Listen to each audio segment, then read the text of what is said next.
बात सुनिए, क्या आपने वहां से हिस्सा लेते हुए बस राजस्थान में यही ये कदम उठाया? बस यही मेरा सवाल आपसे ये मैं आपको पूरी बात नहीं करने देते। एक यही अंतर है चैनलों में, जो तुष्टिकरण दो चैनल करते दो भारतीय प्रवक्ता जनता खड़े पार्टी और हैं, मैंने कांग्रेस आपसे में, सवाल ये पूछा, आप तुष्टि जवाब दें। नहीं, सवाल नहीं। आप मेरी आपने मुझे सवालों से पूछा तलाशी अहमदाबाद, लीजिए, तो मैंने आपसे पूछा राजस्थान। मगर सत्ता के गिरेबा में भी झांकने की कोशिश कीजिए। मैं आपको बहुत बड़ा खुलासा करता हूँ। जानते हैं किशन भारवाड़ की हत्या जब हुई, अबे दुबे जी, उसके मुझे पहले लगता है कि उसको अगर थाने में कन्हैया डाल लाल की दिया गया। हत्या पे आप बात नहीं कर गुजरात की सकते, पुलिस ने राजस्थान आकर के किशन चर्चा मत किया भारवाड़ को कीजिए। बेटी पैदा अगर हुई, राजस्थान वो के लोगों के चाहता बारे था में कि चर्चा उसकी नहीं कर बिटिया सकते का तो मुंह देखे, राजस्थान का आप लेकिन यहाँ कोई उससे हम पहले स्वागत नहीं उसका गला करेंगे। काट दिया गया। राजस्थान के अंदर प्रधानमंत्री आज की खबर से खबरदार नहीं कर सकते। यही है राजस्थान की इंडिया टीवी का राजनीति लगातार मुस्लिम विरोधी प्रचार।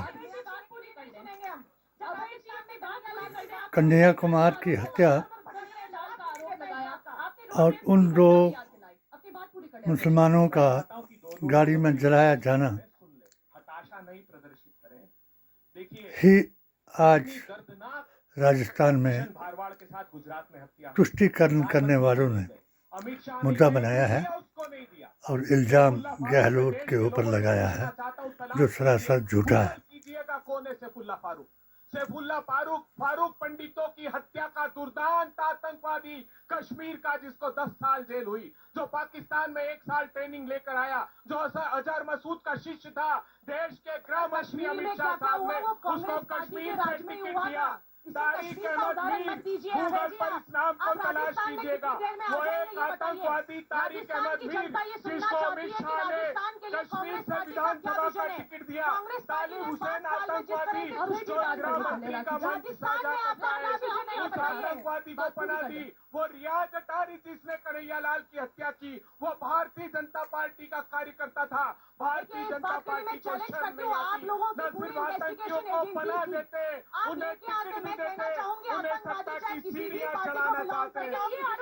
सावधान हो जाइए इन छंद ये आरोप तो आपकी पार्टी पर बहुत बड़ा है, जो अभय दुबे कह रहे हैं कि आपकी पार्टी का ही निकला वो शख्स जिसे लेकर आप आरोप लगा रहे थे। इसलिए स्वतंत्र से जुदा के नारे धीरे धीरे खत्म होने लगे, मामला डाइल्यूट होने लगा, बीजेपी की टॉप लीडरशिप भी इस पर बात करने से बचने लगी। बिल्कुल नहीं मीनाक्षी, मुझे लगता है हर प्लेटफॉर्म सोशल मीडिया पर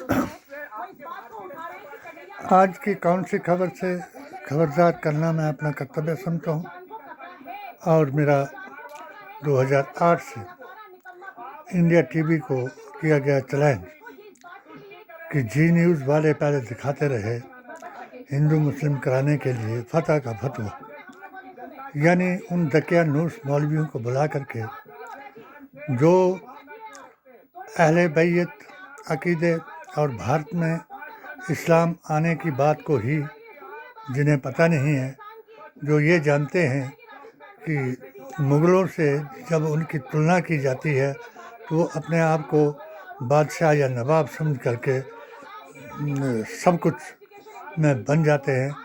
मगर ये हिंदू संस्कृति, भारतीय संविधान, कुरान और नबी का फरमान जानता है कि वैदिक इस्लाम क्या है।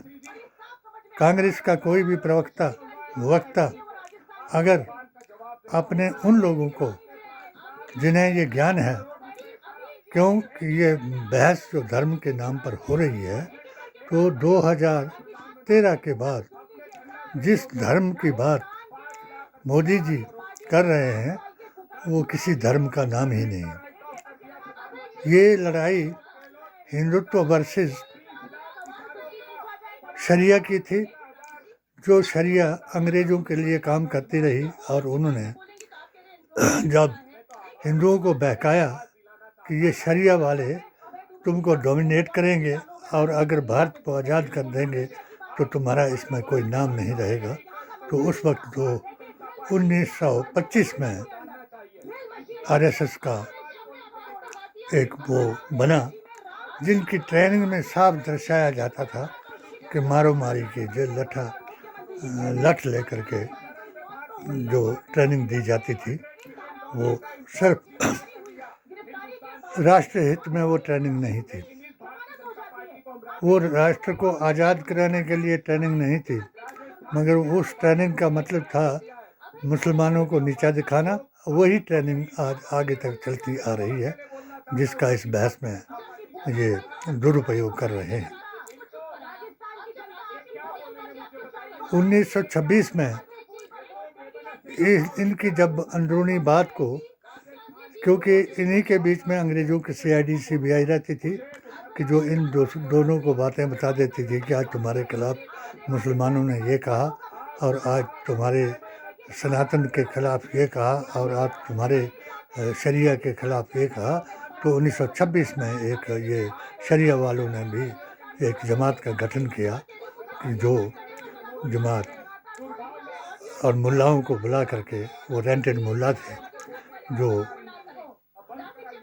बुलाए गए और ये आपस में ये इनका चलता रहा। 1939 में जब महात्मा गांधी की अपील पर एक आयत के ऊपर बहस करवाई गई मुल्लाओं ने शरिया पर कि अंग्रेज़ों की आतिउल्लाह व रसूल ही व उलिल अम्र मिन पर, तो ये अंग्रेज़ों की हुकूमत के लिए कहा कि उनकी अताअत करनी चाहिए, जिसका खंडन किया भारतीय मुसलमानों ने, अहले बैत मुसलमानों ने, जो आजकल जिस नाम से मैंने इस तंजीम का गठन किया था, मोदी मिशन को छोड़ करके, और उनको ये बताने के लिए कि भारत का मुसलमान जो है वो गंगा जमनी तहजीब जिसकी बात कर रहे हैं, तो वो उस तहजीब से शाना बशाना सनातन के साथ रहा।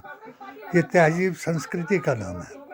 वो तहजीब क्या थी कि जिस वक्त अंग्रेज़ ने आपने इनको ऐसी आज़ादी दे दी, शराबियों को शराब पिला करके, जानियों को जना करा करके, औरतों वालों को औरतें दे करके, और ऐसा जब हुआ तो दोनों का धर्म छीन होने लगा, तब ये हमारा जो अहले सुन्नत जमात का वो चला और ये कामयाब हो गए कि उन्होंने भारत को, हिंदुस्तान को तोड़ लिया और पाकिस्तान को धर्म के नाम पर एक देश का नाम दे दिया, मगर वो धर्म के नाम पर नहीं, वो अधर्म के नाम पर था।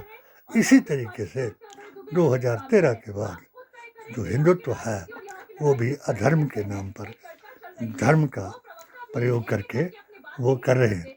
जिस तरीके से कोई प्रवक्ता इतनी ताकत नहीं रखता जितनी ताकत की आज इंडिया टीवी के ये एंकर रख रहे हैं कि सवालों में उलझाना और ऐसी बात का करा देना जिस बात से कि लोगों के बीच में ये एक दरार पैदा हो जाए और 80-20 का इनका फार्मूला चल जाए।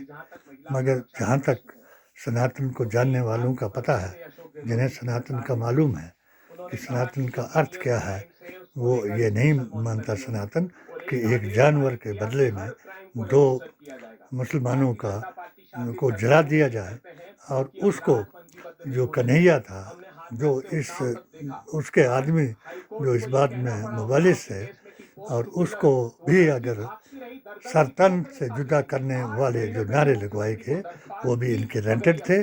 कोई मुसलमान ऐसा नारा नहीं लगा सकता कि वो शराबी के हक में कहे कि ये हमारा मुसलमान है, ये उग्रवादी को कहे कि ये हमारा मुसलमान है।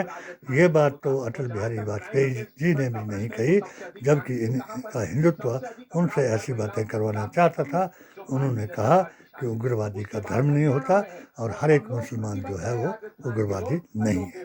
इसी तरीके से ये जो जवाहरलाल नेहरू की बुराई कर रहे हैं, आज तक कोई प्रधान ऐसा नहीं हुआ जिसने ऐसे लफ्ज़ों का इस्तेमाल किया हुआ जो मोदी जी कर रहे हैं, और जिनको जवाब देने वाला कांग्रेस के पास ना कोई वक्ता है ना कोई प्रवक्ता है।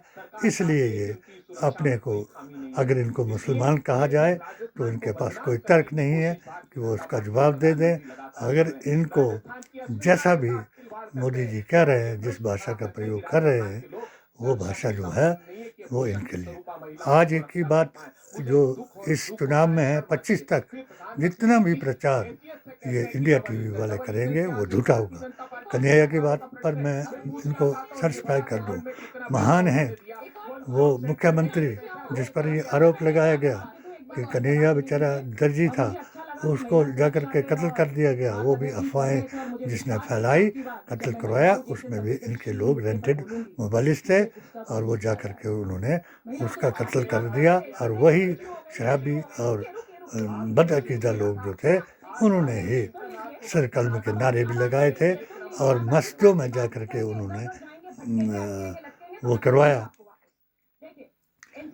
हवन करवाए, मस्जिदों में जाकर के उन्होंने हनुमान चालीसा पढ़ाया, मज़ारों पर जाकर के मज़ारों की चादरों को जलाया, कलावा पहनने वालों को हराम बताया और उसको सनातन की परिभाषा से एक ऐसे बद अकीदा मुसलमानों को औरतों औरत और पैसे के लिए तिलक लगाया कि जिनका ना अपना घर रहा ना बाहर रहा और जिन्होंने गुस्ताखी रसूल के साथ गुस्ताखी की, उसको गुस्ताखी के बदले में आज तक वो पछता रहे हैं। यही मैं 2008 से लिखता जा रहा हूँ। मैंने कई बार निवेदन किया इनसे भी कि एक शब्द किसी पत्रकार ने, मैं धन्यवाद देता हूँ उस पत्रकार को, जब मैंने बेदंती जी महाराज के साथ सूरा 62 के मुताबिक राम मंदिर का फैसला और आर्टिकल 25 के मुताबिक अपने धर्म के मुताबिक अपने त्योहारों का मनाना, अपने मिलाद नबी को मनाना, अपने शिया लोगों का, हमारे बीच में जो तफरका डालने की कोशिश की गई कि जो लोग मोदी जी ने ये रेंट पर लिए, रेंट का मतलब है ओहदे, औरत और पैसे के लिए जिनको लालच दे करके हमारे अकीदे के साथ गुस्ताखी कराई, वही लोग बाद में आए। कन्हैया बेशक ये हत्या जो थी बड़ी दर्दनाक थी और इसको बेचारे को दुकान में जा कर के कत्ल करना, हलाल करना, ये गद्दारों का काम था। ये मुसलमानों का ऐसा कोई काम नहीं था। आज तक मुसलमानों ने ऐसा कोई काम ना किया है जो इस्लाम के तौरीक़ के मुताबिक, हमारी ऑल इंडिया सुन्नी सूफी जमात के मुताबिक, हमारी गंगा जमनी संस्कृति के मुताबिक कोई ऐसा मुसलमान इस अकीदे को रखने वाला आज तक अगर किसी को गद्दार कोई साबित कर दे तो मैं अपने गर्दन कटाने के लिए मैंने कई बार दावे किए।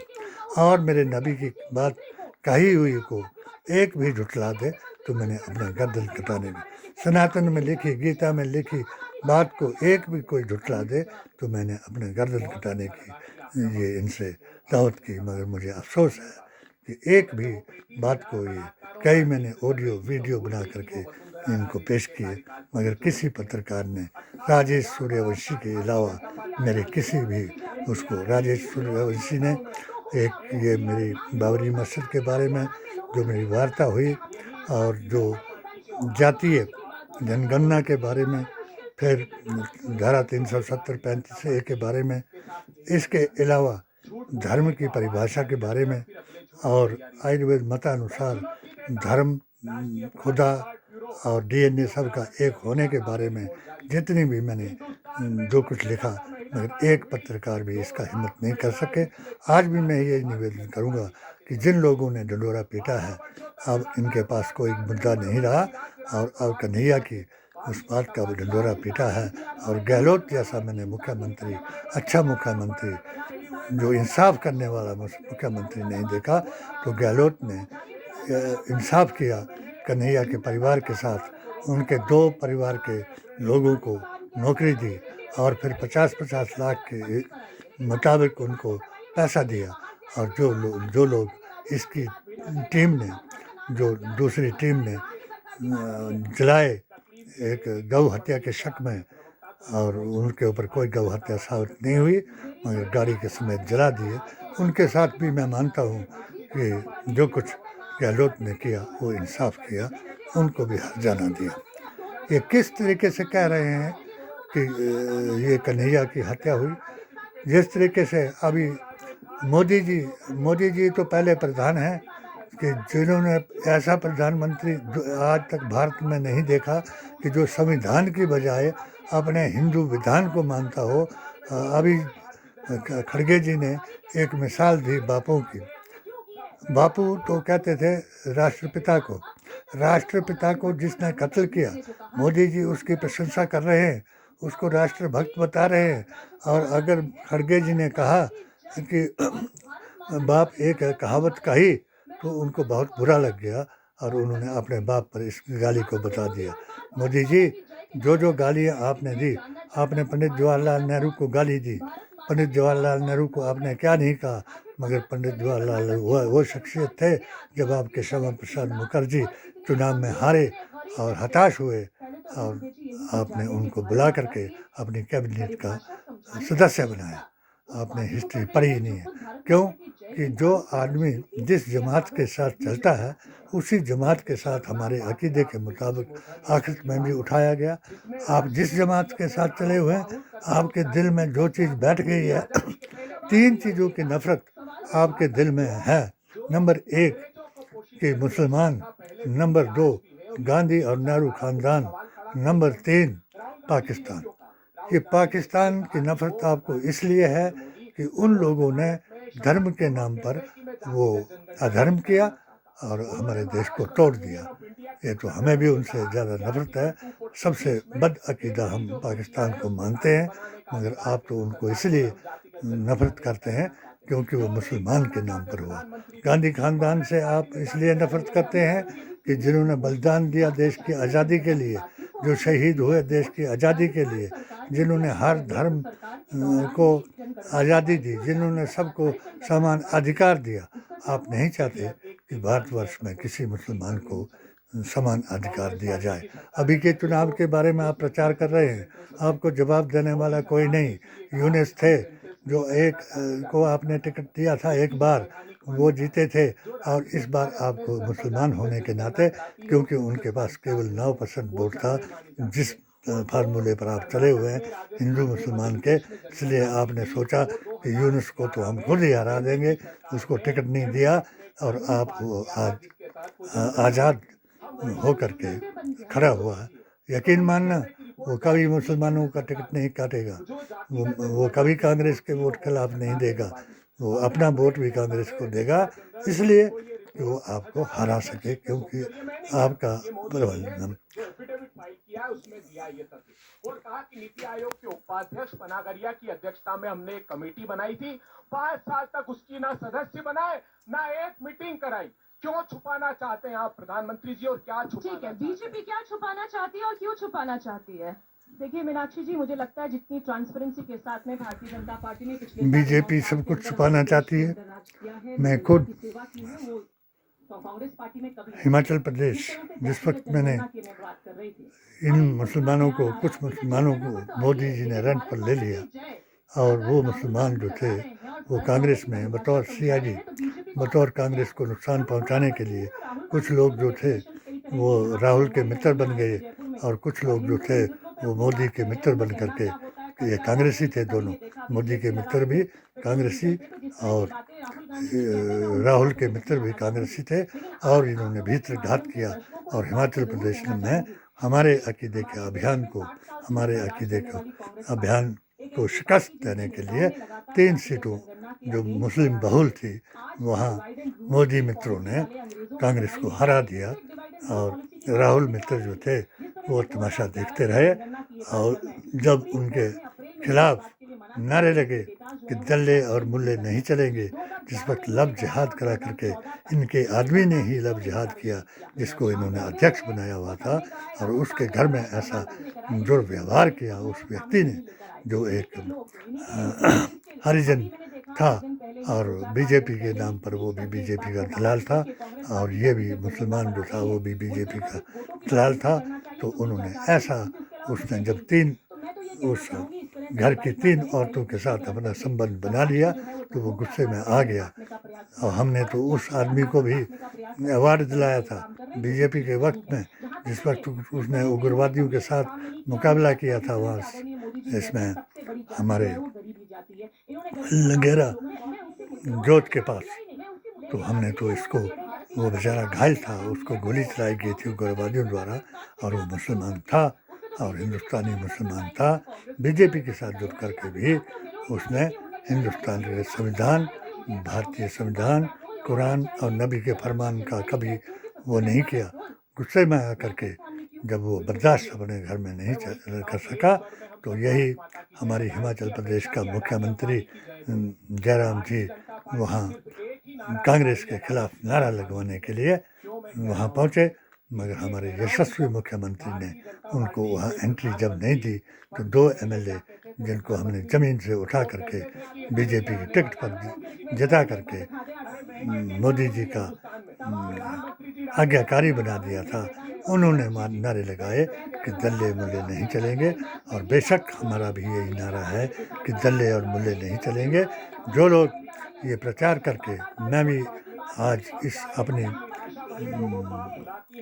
ऐप की जरिए से और अपनी यूट्यूब के चैनल हालात हाजर आसार क़यामत की तरफ से कुरान मजीद की एक आयत से आपको आगाह करता हूँ कि जो शख्स रसूल की बात का मुनकिर है वही काफिर है और खुदा का मुनकिर है। हमें देश, प्रदेश और अपने इलाके के लिए अपने अकीदे के मुताबिक और हर चुनाव में अच्छों के साथ जुड़ करके अपने ईमान को कामिल रखना है, और क्योंकि देश को तोड़ने वाला ही गद्दार है और देश को तोड़ने वाली जमात ही गद्दारों की जमात थी, जिसने अपने मुल्क और मिल्लत को अपने मुल्क से मोहब्बत करना निसफ ईमान है, और अपनी मिल्लत पर कायम रहने वाला ही मुसलमान है। अल्लाह तुमको नेक हिदायत दे और इन झूठे प्रचारों और इन झूठे शोषों से, और सबसे ज़्यादा झूठ जो है वो इस बात पर हिंदू मुसलमान कराने के लिए किया जा रहा है, इजराइल, हमास और ईरान के लिए किया जा रहा है। हमारे दीन इस्लाम के मुताबिक मस्जिद अक्सा और बैतुल मुक़द्दस का मुहाफ़िज़ अल्लाह है, जो बिला वजह किसी को ईज़ा पहुंचा रहे हैं, इंशाल्लाह उनको बदला मिलेगा। और यहाँ भी जो इस बात को फैला करके सत्ता में आ करके अगर किसी को ईज़ा पहुंचाना चाहते हैं, व्यक्ति विशेष को या उसको, तो इंशाल्लाह वो भी नहीं रहेंगे। जब वो नहीं रहे तो ये कहाँ रहेंगे। खुदा हाफिज, जय हिंद, जय भारत। ये parliamentary standing committee on commerce की रिपोर्ट कहती है कि इतने घरेलू उपयोग के सामान चीन से मंगाए गए, अवैधानिक तरीके से भी लाए गए कि सारा एमएसएमई तबाह हो गया। इसमें भारत माता की जय आपको दिखाई देती है। नोटबंदी का गलत निर्णय और जीएसटी के गलत निर्णय से हिंदुस्तान के एमएसएमई को गरीब लोगों को तबाह कर दिया प्रधानमंत्री। क्या इसमें भारत माता की जय दिखाई देती है? क्या 12 करोड़ लोगों के रोजगार? भारत माता की जय का भी अर्थ ना मोदी जी को आता है और ना ही बहुत से बीजेपी के कार्यकर्ताओं को, क्योंकि जब भारत माता की जय का नारा पंडित जवाहरलाल नेहरू, महात्मा गांधी, सरदार पटेल ने दिया था तो वो सुभाष चंद्र बोस की बात पर दिया था। जिस वक्त सुभाष चंद्र बोस ने आज़ाद हिंद फौज का गठन किया और लोगों को अपील की पैसों के लिए, जो भी जो कुछ दे सकता है उसके लिए, तो एक बुढ़िया, मुसलमान बुढ़िया खड़ी होकर के देखती रही कि मेरे पास भी कुछ होता तो मैं भी देश को आज़ाद कराने के लिए कुछ न कुछ देती।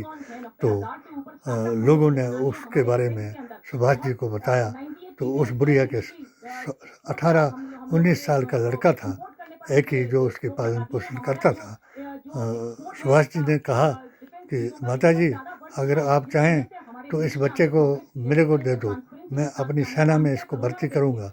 सेना में वो बच्चा भर्ती हुआ, उस औरत ने दे दिया, भर्ती हो करके ऑफिसर बन गया। ऑफिसर हो करके जब शहादतें लगी तो वो भी एक गुट में 26,000 लोग शहीद हुए, उनमें वो भी शहीद हुआ।